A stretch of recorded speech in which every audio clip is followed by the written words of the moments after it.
आज आपण वर्षभर चालत असलेला जो हळदी-कुंकूचा कार्यक्रम असतो, समारंभ असतो, जो बायका साजरा करत असतात, एकमेकांना वाण देत असतात, हळदी-कुंकवाला एकमेकींच्या घरी जात असतात, तर याबद्दल जाणून घेणार आहोत.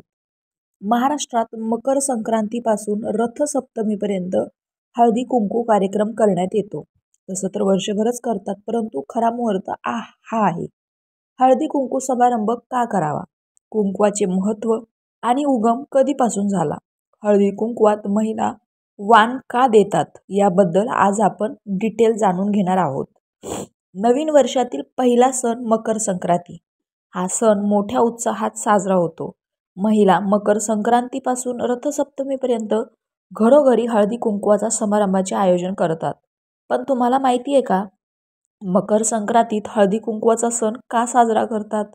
पौराणिक कथेनुसार सुवासिनीमधील आदिशक्तीला शरण जाऊन तिच्याबद्दल कृतज्ञता व्यक्त करण्याचा हा पारंपरिक सण असतो. हळदी-कुंकू करणे म्हणजे एक प्रकारे ब्रह्मांडातील सुप्त आदिशक्तीच्या लहरींना जागृत होण्यासाठी त्यांना आवाहन करणे असं मानले जाते. यावेळी हळदी-कुंकवाचा सोहळा तुम्ही रथसप्तमी म्हणजे 4 फेब्रुवारीपर्यंत सुद्धा करू शकता. आता सर्वात महत्त्वाचा पडलेला प्रश्न म्हणजे कुठून आली ही प्रथा? कपाळी कुंकू लावण्याची प्रथा ही आर्यतर महिलांकडून आर्य महिलांनी आपल्याकडे घेतली आहे. जेव्हा आपण अतिप्राचीन मातृसंस्कृती पाहतो, त्यात लाल रंगाला विशेष महत्त्व पाहायला मिळतं. इसवी सनच्या 3ऱ्या आणि 4थ्या शतकापासून वाङ्मयात कुंकवाचा उल्लेख आहे. रघुवंशात, अमर शतकात, भर्तृहरीच्या शृंगार शतकात कुंकुमातील काला विशेष महत्त्व होतं. ग्रामदेवतांना कुंकू फार प्रिय असल्याचं अनेक धार्मिक ग्रंथात पाहायला मिळतं. दुर्गापूजेतही कुंकवाचे आधिक्य अधिक असून सप्तमातृकांनाही कुंकू अतिशय प्रिय आहे. कुंकूचा पशुबळीशीही संबंध आहे. तसंच कुंकू लावण्याच्या प्रथेचा पशुबळीशीही संबंध असल्याचा उल्लेख अनेक ठिकाणी दिसून येतो.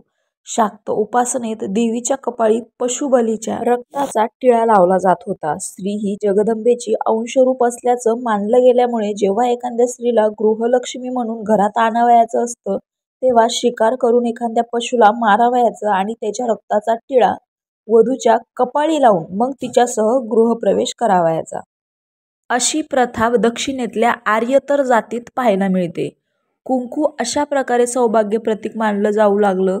भारतीय संस्कृतीत त्याचा अनेक शुभकार्यात वापर करण्यात येत आहे. स्त्रियांचं कुंकू हे लेणं मानलं गेलं. देवादिकांच्या पूजेत कुंकू अनिवार्य झालं आणि लग्नपत्रिकेत कुंकू लावून मग ती नातेवाईक आप्तेष्टांना हितचिंतकांना पाठवण्याची प्रथा इथूनच खरी सुरू झाली.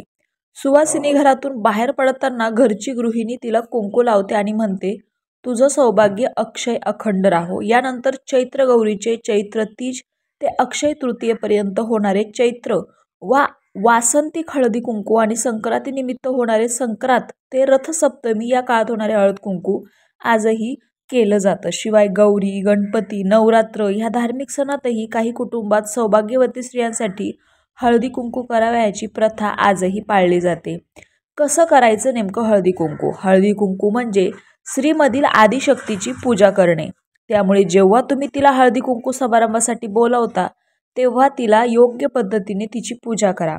सुवासिनी महिलेला हळदी कुंकू लावलं, त्यानंतर तिला अत्तर लावून तिच्यामधील मातेला प्रफुल्लित करा. त्यानंतर तिची बोराने ओटी भरून, बोराने म्हणजे जे सिजनेबल तुमच्याकडे फळं अवेलेबल असतील, केळी, सफरचंद, नारळ अशा गोष्टी तुम्ही ओटी भरून सुवासिनी सौभाग्याचे प्रतीक असलेल्या वस्तू भेट म्हणजे वाण द्या. त्यामध्ये आपण कंगवा, छोटा आरसा किंवा असं हळदी कुंकू ठेवायचं जे असतं ते, अशा बऱ्याच गोष्टी तुम्ही वाण म्हणून देऊ शकता. वाण देताना पदराचा टोक देऊन ते दिलं पाहिजे. तिळगुळ देऊन नमस्कार करा. म्हणजे आता तुम्ही जर मकर संक्रांतीच्या पिरियडमध्ये करत असाल तर तिळगुळ द्या. दिवाळीमध्ये करत असेल तर त्या टायमिंगला अवेलेबल असलेलं तुम्ही हे पण देऊ शकता, म्हणजे पेढा वगैरे. तर पेढा वगैरे देऊन पण तुम्ही नमस्कार करा. नववधूने 5 वर्ष हळदी कुंकूचा कार्यक्रम करावा. हळदी कुंकू समारंभात वाण का देतात? हळदी कुंकू आणि वाण देणं आदी विधीतून आपल्यावर सगुण भक्तीचा संस्कार होण्यास तसेच ईश्वराप्रती जीवाचा भाव वाढण्यास सहाय्य होते. वाण देण्याची एक पद्धत आहे. वाण देताना नेहमी पदराच्या टोकाचा आधार देणे म्हणजे अंगावरील वासनेच्या आसक्तीचाही त्याग करून देहबुद्धी त्यागण्यास शिकणे. वाणाच्या रूपाने दाही दिशांच्या माध्यमातून स्थळदर्शक रूपी सर्व प्रकारच्या आसक्तींचा त्याग करणे असे म्हटले जाते.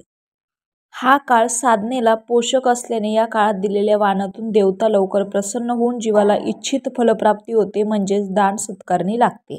म्हणून तुम्ही पाहिलं असेल की प्रत्येक सुवासिनी महिला संक्रांतीमध्ये हळदी कुंकू करताना अगदी छोटंसं का होईना पण वाण देतात. संक्रांतीला वाण देणं याचं आध्यात्मिक महत्त्व तर आहेच, शिवाय वाण देऊन आपण नात्यामधील गोडवा देखील जपतो. रामकृष्ण हरी.